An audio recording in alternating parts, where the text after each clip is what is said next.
अस्सलामुअलैकुम वरहमतुल्लाहि वबरकातुहू। मेरा नाम मिर्ज़ा समीर है। मैं Ibrahim Bhavani ITI trade RAC में तालीम हासिल कर रहा हूँ। मुझे गाइड करने वाले आरिफ सर है। थर्मोस्टेटिक सीरीज को किस तरह टेस्टिंग करते हैं मैं आज आपको प्रैक्टिकली करके बताऊँगा। थर्मोस्टेटिक सीरीज को टेस्टिंग करने से पहले हमें सीरीज बोर्ड की ज़रूरत पड़ेगी और सीरीज लीड की ज़रूरत पड़ेगी और एक लैंप की ज़रूरत पड़ेगी। अब मैं थर्मोस्टेटिक सीरीज को टेस्टिंग करने से पहले मैं सीरीज बोर्ड को टेस्ट कर लूँगा। आप देख सकते हो हम ये लैंप ऑन हो रहा है, इसके सीरीज बोर्ड ओके है। अब मैं थर्मोस्टेटिक सीरीज को टेस्टिंग करूँगा।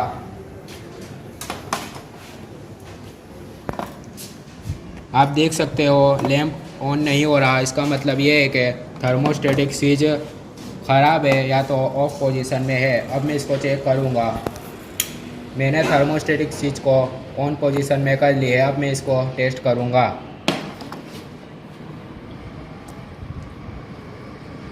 आप देख सकते हो लैंप ऑन हो रहा है, इसका मतलब ये है कि थर्मोस्टेटिक स्विच ओके है। थर्मोस्टेटिक स्विच किस तरह वर्क करती है मैं आपको प्रैक्टिकली करके बताऊँगा। आप देख सकते हो थर्मोस्टेटिक स्विच के दोनों कॉन्टैक्ट ऊपर हमने सीरीज वायर को कनेक्ट कर लिया है। अब मैं सीरीज बोर्ड को ऑन कर लूँगा। आप देख सकते हो लैंप ऑन हो चुका है। अब मैं थर्मोस्टेटिक स्विच के सेंसर को चिल्ड वाटर में डाल दूँगा। आप देख सकते हो लैंप बंद हो चुका है। इसका मतलब ये है कि हमारी थर्मोस्टेटिक स्विच ओके है। अब मैं थर्मोस्टेटिक स्विच के सेंसर को बाहर निकाल लूँगा।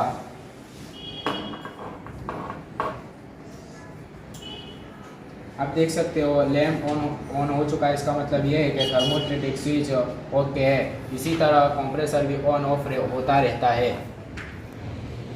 अब मैं आपको थर्मोस्टेट में की गई रचना के बारे में समझाऊंगा। अब देख सकते हो मैंने थर्मोस्टेट को ओपन कर लिया है। आप देख सकते हो अंदर की तरफ दो टेंसल स्प्रिंग दी गई है और ये मूवेबल सीट दी गई है। ये बेलोज दिया गया है और बेलोज के साथ ये सेंसर दिया हुआ है और ये दो कॉन्टैक्ट दिए हुए हैं। जैसे मैं यहाँ पर प्रेशर दूंगा तो आप देख सकते हो अंदर के दो कॉन्टैक्ट अलग हो चुके हैं। जैसे ही मैं इस पे से प्रेशर हटाऊँगा आप देख सकते हो दो कॉन्टैक्ट आपस में जुड़ गए हैं।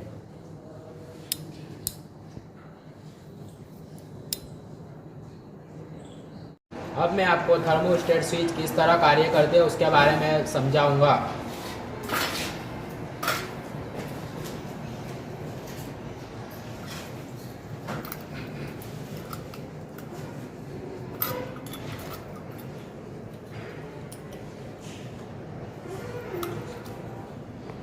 जब इस कॉन्टैक्ट पर सप्लाई दिया जाता है तो कंप्रेसर स्टार्ट हो जाता है और कंप्रेसर स्टार्ट हो जाता है तो कूलिंग आने पर थर्मोस्टेट स्विच में दिए हुए सेंसर में वोलेटाइन नाम का एक द्रव्य होता है। जो वो द्रव्य वेपर में से लिक्विड में रूपांतर हो जाता है और वेपर में से लिक्विड में रूपांतर होने से ये बेलोज सिकुड़ जाती है। और जब ये बेलोज सिकुड़ जाने से इस मूवेबल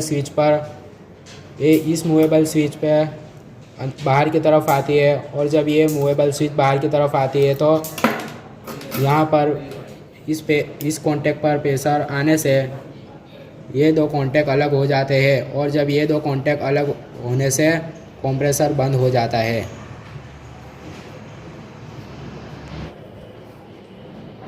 तापमान बढ़ने की वजह से कूलिंग इफेक्ट कम हो जाता है। तब ये वोलेटाइन नाम का एक द्रव्य होता है जो लिक्विड से वेपर में रूपांतर हो जाता है। जब ये बेलोज फूल जाती है और मूवेबल स्विच अंदर की तरफ चली जाती है, जब इस पे से प्रेशर कम होने की वजह से ये दो कॉन्टैक्ट आपस में मिल जाते हैं और कंप्रेसर स्टार्ट हो जाता है।